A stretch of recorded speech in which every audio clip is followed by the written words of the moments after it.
Hi everybody, this is Julissa. Thank you so much everybody for coming back to my channel. Thank you to everybody who's listening in the podcast. Today is August 3rd, Saturday 2024. I wanted to come here and make this follow-up video regarding the father from New Jersey who forced his child to run in the treadmill, and shortly after that the child passed away. So this dad, and his name is Christopher Gregor, 31-year-old dad. He forced his 6 years old boy to run in a treadmill, and actually making it the treadmill even go faster when the child complained. So this man went to trial, and he was just sentenced to 25 years in prison. Okay, let me just read to you this briefly.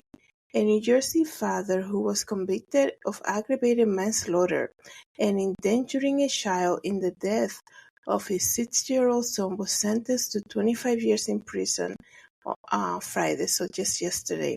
Christopher Gregor, 31 years old, was captured in a shocking video playing court that showed him forcing his 6-year-old boy Corey Micciolo to run on the treadmill at high speed. Like I said, the boy died on May 31st of this year of injuries related to his father's abuse. Okay, surveillance video from March 20th.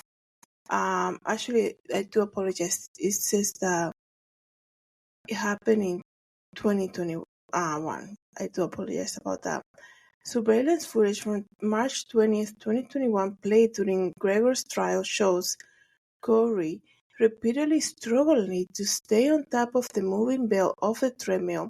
The boy falls on his face and his back 6 times, as his father continued to force him back on the treadmill. At one point in the footage, Gregor's dad seems to be biting his son's head. Okay, Corey's mother, Brianna Micciolo, testified at the trial that she filed for emergency custody on March 31st of 2021, just like 10 days after the video. After seeing her son's bruises and learning about the treadmill incident, she told the jury that she was in fear for Corey's life. Micciolo told the jury she took Corey in for multiple medical tests after she grew alarmed about the bruising. But on April 1st, 2021, a doctor who treated her son said he did not find signs of infection or respiratory distress. Corey was released back into his mother's care at about 1 a.m., and text messages from that day revealed in court showed that the dad, Gregor, accusing the mother of kidnapping the son because she had missed the 7 p.m. drop-off deadline the night before. Micciolo testified that Gregor called her the following day to inform her that Corey was sick and that he had taken him to the hospital. Surveillance footage from the hospital lobby shows Gregor, the father, carrying his son over the shoulder. An emergency room nurse testified in court that Corey had suffered seizures and was pronounced dead later that day. Again, this happened in 2021, May 31st, 2021. It says here, then after that whole incident, the dad was charged with child endangerment in July and child endangerment, and just this past Friday, just yesterday, he was sentenced to 25 years in prison. This dad kept saying, I didn't do anything to hurt my boy. Here's the thing, you guys, about this case, that it's really terrifying, shocking to know that without that surveillance video, this would have never been brought to the justice of this world, I guess you can say, because God sees all of that. So unless he repents of it, he also is gonna get the justice from the Lord, right? So the sad thing about this case, that video of him lifting his boy, lifting his son and putting him back on the treadmill, like, your father's supposed to be your protector. Your father's supposed to guide you. Your father is supposed to like you come to your father for protection, to care for you, to defend you from people attacking you. And this dad did the complete opposite. Okay, I know the mom, and I'm not trying to blame anybody here. We all know who is to blame. The mom said in court that she said a lot of things in court. She was crying a lot and things like that. And this is what I always say, um, if your spouse knows who you are, they know the type of language they know your lingo, right? I mean, I will assume that if you are married and you have a spouse, obviously, and you have children, all of that, you know what they talk about, you know what triggers them, you know what reference they do. Are they always like checking to see what people are eating, or if somebody's overweight? What are the comments that they say, and what are because people reveal themselves when they speak. They reveal who they are. That's why people are like, you want to get to know somebody, shut up and let them speak, because it will reveal to you who they are. This behavior from the dad in this case is just like, even without that video, I'm so thankful for that camera footage from that gym, because without that video, it would have been like, oh yeah, he fell, and then and then he got sick, and the child died. Without that video, like, that's such a big proof. And what I'm saying about people revealing themselves, I'm very surprised that if this man was able to do that to his own child, I'm sure he at some point during the marriage, okay, apparently it looks like they were separated or something. Apparently during the whole marriage, he made some comments that probably to her, to the mom, would have been already alarming, okay? Because if somebody's so concerned about their child, and that child didn't look like he was overweight or obese, nothing like that. If that man was so concerned about his child gaining weight or being overweight or things like that, I'm sure throughout the marriage that he had with the mother of the child, he made some comments. Like I said, people reveal themselves, and and people, you, they might put a front to other people, right? They might put a front on being nice and likable and things like that, and then behind closed door, then they say, "Can you believe that person is this size? Can you believe so and so is this?" So it's almost like, I'm sure throughout the marriage, the mom noticed some type of behavior, right? Some type of behavior, like, this man is so obsessive with this topic of, of overweight and things like that, and exercising. And it's almost like, I know she probably knew a lot more. She knew the temper that he had. Because, like I said, if this man was able to do that to his own 6-year-old boy, like, where you think he was a kind husband? I don't think so, right? If he was like that to the child, right, and especially a baby boy, because I know. Don't get me wrong. I know. There are great fathers out there. I know that. But when it comes to like having a baby boy as your first child, things like that, in a lot of cultures, that's like celebrated. There are a lot of men when they get married and they want to start a family, the first thing they want to have is their first boy, the first, baby boy. And for this man to do that to this child and to be so careless like that, seeing his own child just dropping to the floor and things like that, and not being, compassionate and being so cold to the point that this child developed all the bruises and then has seizures, and then after that passed away, and it's like, wow, that's crazy. So if he was able to do that, I'm sure he's a repeat offender. He probably got away with this before. He probably was abusive to the mom. So there are behaviors that you probably notice.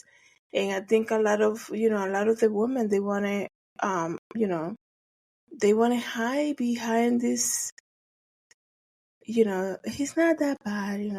They always give excuses to men's behavior like this, right?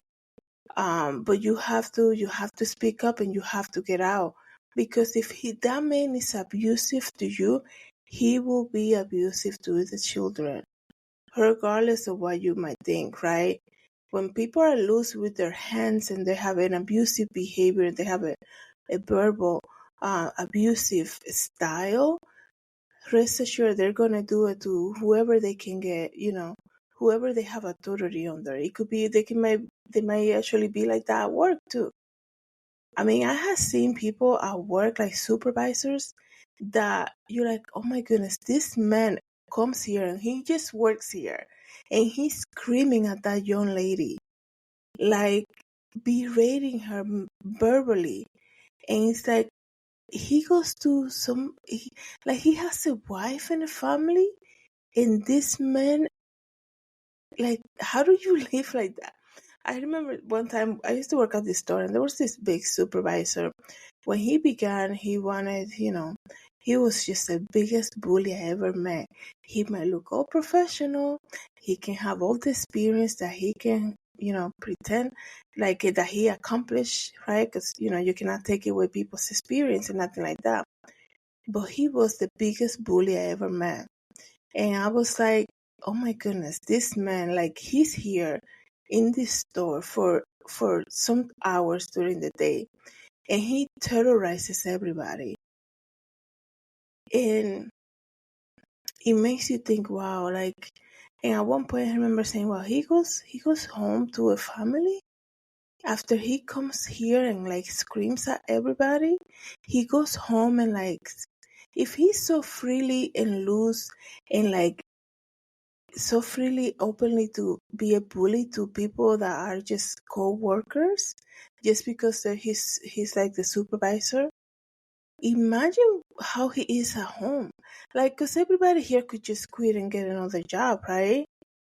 But this man, because he has authority, he thinks he can just do that, right? And then just go home. Like I couldn't understand. At one point, I'm like, I don't understand how people live like that. He's just gonna go home and be like, like, I don't, like, it made me wonder, like, wow, that's crazy. That even to us, that we're like basically strangers to this man, he can be so rude and such a bully like that.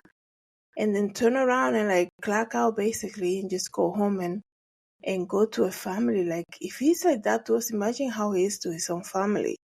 So it's so crazy. So this case about this father who did that to his child is just, it's so sad. It could have, it could have been handled so much better if he was like concerned about his child gaining weight and things like that. I think in my previous video about this case, I also noted that this man, the way he was treating his own child, also probably showed that some type of abuse happened to him during his childhood. Because one thing we know about abuser is that usually they abuse because it already has been done to them.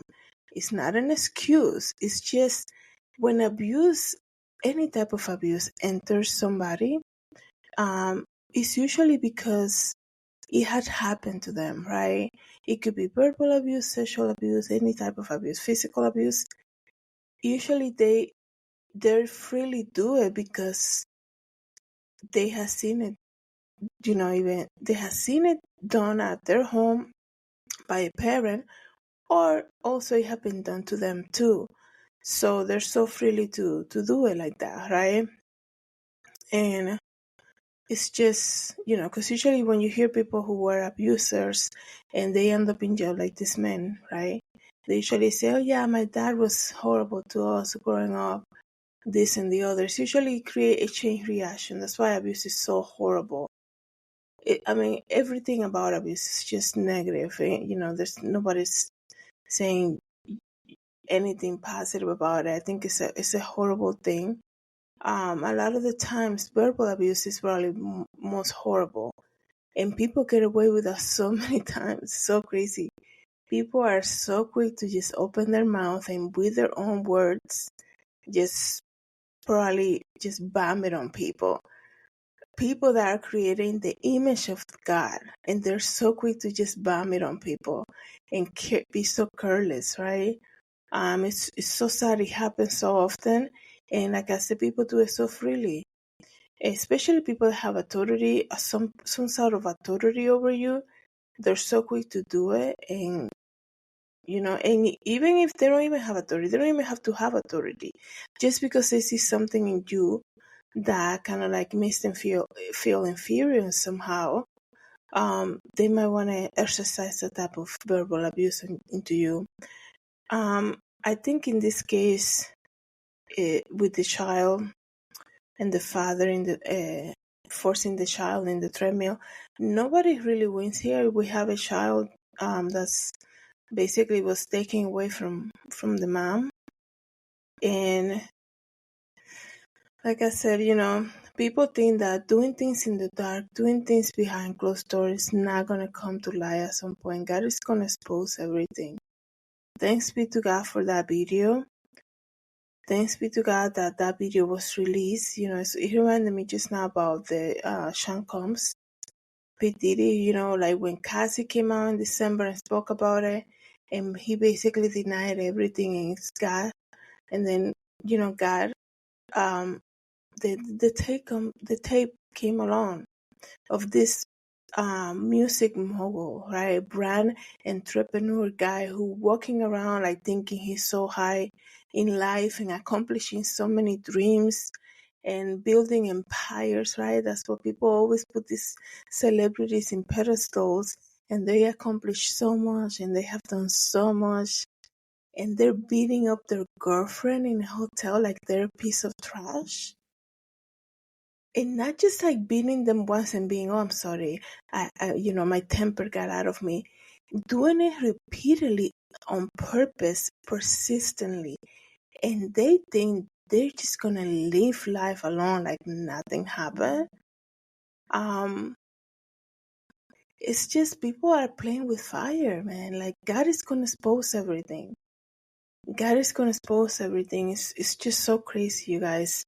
So let me know what you guys think about this dad who was sentenced to 25 years for abusing his child, to run in this treadmill and picking him up repeatedly many times, all to the point that this child suffered bruises the next day and eventually lost his life through seizures after going through that traumatic experience that his own dad put him through.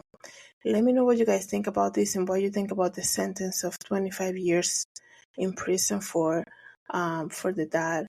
Also, I wanted to say before I finish, guys, thank you so much for following me on Spotify. If you haven't done so, please do. And also everybody who listens on Apple Podcasts, thank you so much for listening. And thank you so much to all the new subscribers here on YouTube. Thank you so much, everybody, for coming back to my channel. And thank you so much for listening in the podcast. Have a good day. God bless.